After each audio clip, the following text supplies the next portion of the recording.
Pagbasa mula sa ikalawang sulat ni Apostol San Pablo kay Timoteo o kaya'y mula sa sulat kay Tito. Mula kay Pablo, na apostol ni Kristo Jesus, ayon sa kalooban ng Diyos, upang ipangaral ang tungkol sa buhay na ipinangakong makakamtan natin sa pamamagitan ng pakikipag-isa kay Kristo Jesus. Kay Timoteo, na minamahal kong anak, sumaiyo nawa ang pagpapala, habag at kapayapaang mula sa Diyos Ama at kay Kristo Jesus na ating Panginoon. Tuwing inaalala kita sa aking panalangin araw at gabi, nagpapasalamat ako sa Diyos na aking pinaglilingkuran ng tapat, gaya ng ginawa ng aking mga ninuno. Sabik na akong makita ka upang malubos ang aking kagalakan, lalo na kapag naalala ko ang iyong pagluha. Hindi ko nalilimutan ang tapat mong pananampalataya na unang tinaglay ng iyong lolang si Loida at ng iyong inang si Eunice. Natitiyak kong nasa iyo ang pananampalatayang ito.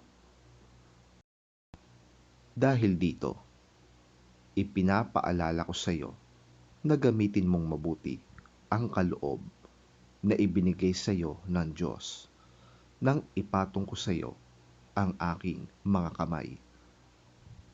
Sapagkat ang Espiritong ibinigay sa atin ng Diyos ay hindi espiritu ng kahinaan ng loob, kundi espiritu ng kapangyarihan, pag-ibig, at pagpipigil sa sarili. Kaya't huwag kang mahihiyang magpatotoo tungkol sa ating Panginoon at huwag mo rin akong ikakahiya na isang bilanggo alang-alang sa Kanya. Sa halip, makihati ka sa pagtitiis para sa magandang balita. Umasa ka sa kapangyarihan ng Diyos.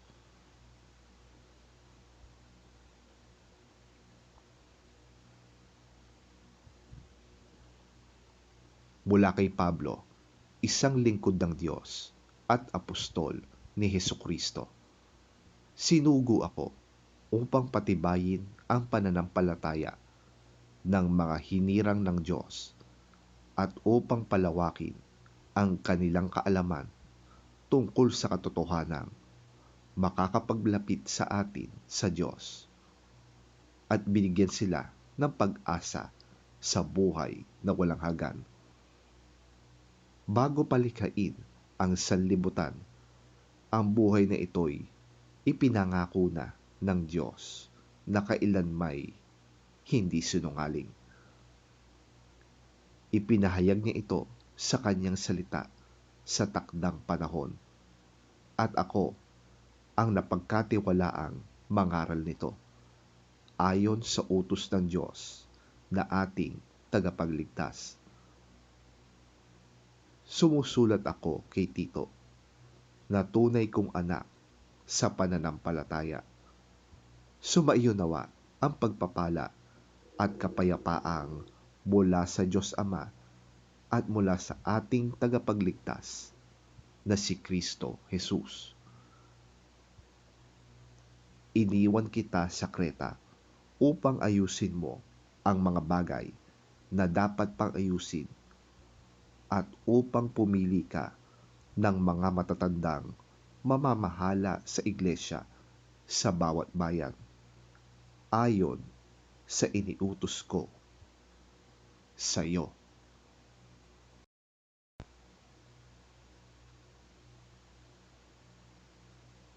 Ang salita ng Diyos. Salamat sa Diyos.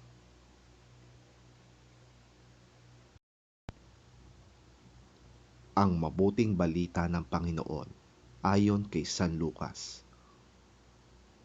Papuri sa iyo, Panginoon.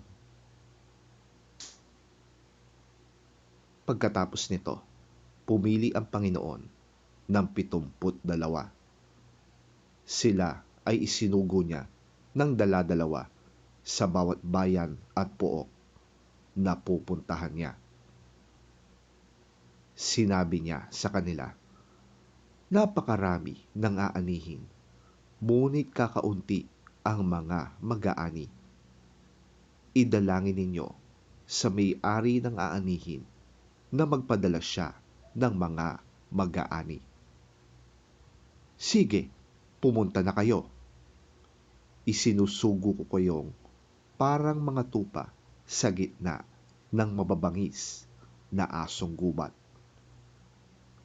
Huwag kayong magdala ng lalagyan ng pera, bag o sandalyas. Huwag na kayong makikipagbatian kanino man sa daan. Pagpasok ninyo sa alinmang bahay, sabihin muna ninyo, maghari nawa ang kapayapaan sa bahay na ito. Kung maibigin sa kapayapaan ang nakatira roon, tatanggapin nila ang kapayapaan ninyo. Ngunit kung hindi, babalik sa inyo ang inyong kapayapaan. Makituloy kayo sa bahay na yan at huwag kayong magpapalipat-lipat ng tinutuluyan. Kainin ninyo at inumin ang anumang ihain sa inyo, sapagkat ang manggagawa ay may karapatang tumanggap ng sweldo. Kapag tinanggap kayo sa alinman bayan, kainin ninyo ang anumang ihain sa inyo. Pagalingin ninyo ang mga may sakit at sabihin sa mga taga roon, malapit na kayong pagharian ng Diyos.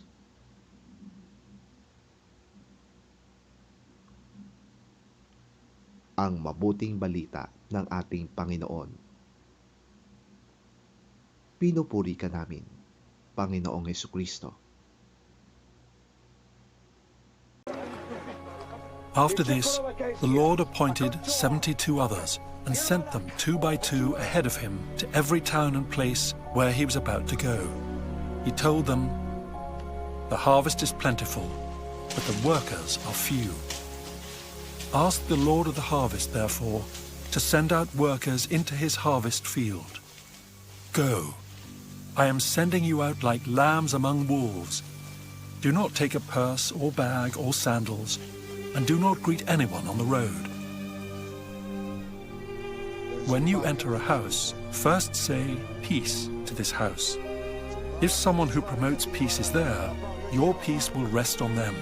If not, it will return to you. Stay there, eating and drinking whatever they give you, for the worker deserves his wages. Do not move around from house to house.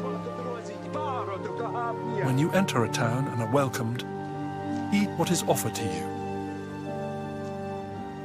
Heal the sick who are there and tell them the kingdom of God has come near to you.